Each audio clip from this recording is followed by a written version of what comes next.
आखाती तणावाचा फटका, कोपरगावात गॅस टंचाईवर आमदार आशुतोष काळेंची तातडीची बैठक।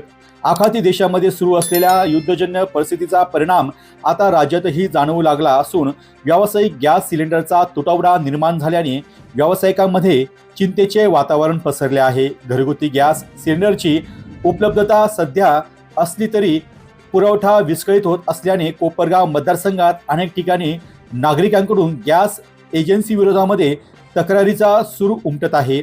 या पार्श्वभूमीवर आमदार आशुतोष काळे यांनी गुरुवारी कोपरगाव तहसील कार्यालयात गॅस टंचाई संदर्भात तातडीची आढावा बैठक घेतली।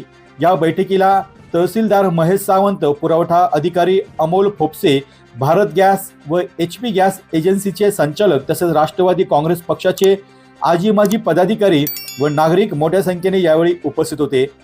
बैठकीत आमदार काळे यांनी स्पष्ट सूचना देत गॅस ग्राहकांना कोणत्याही प्रकारची अडचण होऊ नये, एजन्सींनी पारदर्शकता ठेवून वेळेवर वितरण करावे, आपले फोन चालू ठेवा आणि नागरिकांना योग्य मार्गदर्शन करा अशा सूचना केल्या। तसेच प्रशासन आणि गॅस वितरकांनी समन्वय ठेवून परिस्थिती नियंत्रणात ठेवावी असेही त्यांनी यावेळी सांगितले। दरम्यान गॅस पुरवठा सुरळीत ठेवण्यासाठी प्रशासन आवश्यक उपाययोजना करत आहे।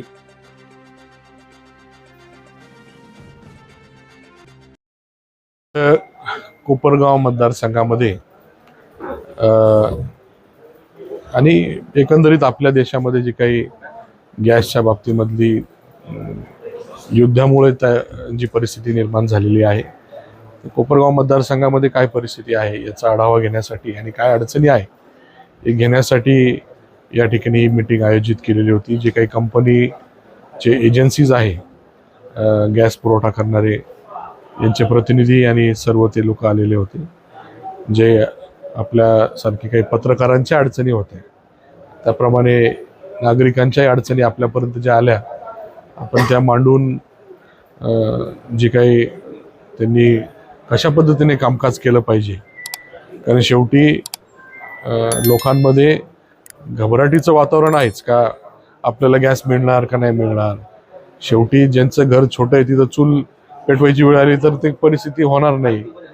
त्याच्यामुळं या सगळ्या परिस्थितीमुळे लोकांमध्ये भीतीचं वातावरण आहे आणि म्हणून स्वाभाविक आहे लोकांनी जास्तीचं बुकिंग करणं असेल तर त्याच्यामुळं त्यांना उत्तर देत असताना, त्यांच्याशी संवाद साधत असताना आपण एजन्सीचे जे काही प्रतिनिधी असतील त्यांनी शांततेच्या मार्गाने किंवा त्यांचं समाधान करावं। जरी आपल्याला लगेच उत्तर देता येत नसेल, माहिती घेऊन सांगतो आणि व्यवस्थित बोलण्याचा प्रयत्न त्या ठिकाणी झाला पाहिजे अशा प्रकारच्या सूचना त्यांना केलेल्या आहे। आणि रिसेप्शनिस्ट ठेवून ज्या काही अनेक तहसीलदार साहेब असतील, कंपनीचे प्रतिनिधी असतील, जे काही अधिकारी नगर जिल्ह्याच्या ठिकाणी बसतात किंवा अजून कोणी असतील, त्या अनेक लोकांना खूप फोन चालू आहे।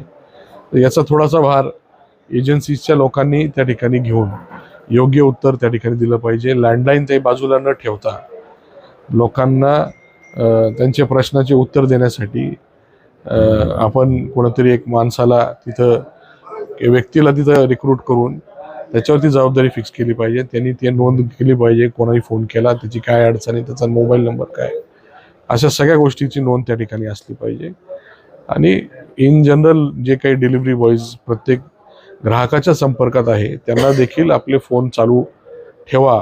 फोन चालू असताना जर उचलता येत नसेल तर कॉल बॅक करा, अशा प्रकारच्या सूचना त्यांना दिलेल्या आहे। तसेच अवकाळी जो काही पाऊस गेल्या काही दिवसांपासून चालू आहे त्याचं काही नुकसान असेल त्याचे पंचनामे असतील। आता युद्धामुळं जे काही रॉ मटेरियल खताचं आपल्या मिडल ईस्टमधून येतं आहे तर त्याचं पुढं कसं असणार आहे, खरीपाचं पीक जे आहे ते कसं आणणार। आता रब्बी तर बऱ्यापैकी आता सोंगण्या चालू होत्या, त्यामुळं खताचा त्यांचा विषय नाही, पण पुढचं भविष्य कसं असणार आहे शेतीचं हे देखील महत्त्वाचा विषय असणार आहे। त्याचाही आढावा त्या ठिकाणी घेण्यात येईल। अशा सर्व काही गोष्टींचा त्या ठिकाणी आढावा घेण्यासाठी ही मीटिंग आयोजित केली होती। योग्य काम करून लोकांमध्ये पॅनिक सिच्युएशन किंवा भीती राहणार नाही यासाठी सगळेच जण प्रयत्न करतील अशी अपेक्षा आहे। धन्यवाद। डी न्यूज वृत्तवाहिनी सामाजिक, शैक्षणिक, राजकीय, धार्मिक, सहकार, सांस्कृतिक, कृषी या सर्व चालू घडामोडींचा वेध घेणारी वृत्तवाहिनी। डी न्यूज वृत्तवाहिनी, वेध वर्तमानाचा.